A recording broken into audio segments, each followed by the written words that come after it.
For today's football hospitality and some FA Cup action, we're at Belper Town FC. First up, some background on Belper Town. They are based in Derbyshire and normally play at level 8 of English football. However, today's game is an FA Cup tie versus Kidsgrove. And ahead of today's game, we arrived a couple of hours before the 3 o'clock kickoff at the Rhagar Stadium. We did spot the general admission prices. However, today we were inside hospitality. So it was through the turnstiles where we did receive a welcome from staff. We then continued pitch side and spotted another welcome on the big screen. Good to see some excitement around the ground ahead of kickoff and a few places to grab a drink. And there is a lovely backdrop at Belper Town, including an old mill and a church which was built in 1850. Now time for something a bit more modern, and we were given a quick look around the home team dressing room.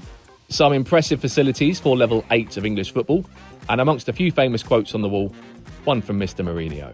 We then made our way out of the changing room and completed the walk that the players would be doing a bit later on, down the tunnel and onto the side of the Rhagar Stadium pitch. And in case you're wondering, the nickname of Belper Town is the Nailers. At this point, there was around an hour and a half until kickoff, so we made our way to the club shop, which is located behind the goal. A lovely little club shop, loads of home shirts for sale, and after being welcomed by Trixie, we added a new pin badge to the collection. Then, as the away team arrived, we made our way to today's matchday hospitality lounge. The lounge is located in the corner of the stadium. Tables were set for some food, and there were pitch views as well. And we even spotted a lounge mascot and some blankets for the colder fixtures.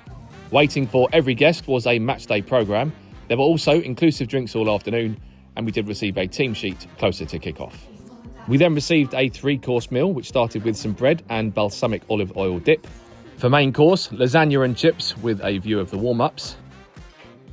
Lovely homemade food, and at half-time it was back into the lounge for some dessert. And on today's menu, plum pie with custard.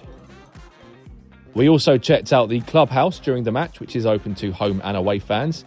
And as we made our way inside, we spotted quite a few trophies on display. Inside, a paid bar, loads of seating, and some live sports on the TVs. One of the perks of hospitality was inclusive drinks, so we grabbed one from the lounge, made our way onto the side of the pitch, and including Trixie from earlier, today's dog count finished at 3. Now time for some FA Cup preliminary round action between Belper Town and Kidsgrove. And as the players made their way onto the pitch, we made our way into the stand, and on this occasion, we brought the padded seat. Matchday hospitality tickets are £45 per person for a group booking of 2 or more. We watched some of the game from our seat, and for the rest of it, we were with the home fans behind the goal. And it looked like a replay was likely with scores at 1-1. However, in the 95th minute, Kidsgrove stole the win. And despite the narrow defeat, a big thanks to Belper Town for hosting us, some cracking value hospitality. And finally, we'd like to know, where should we go for the next padded seat?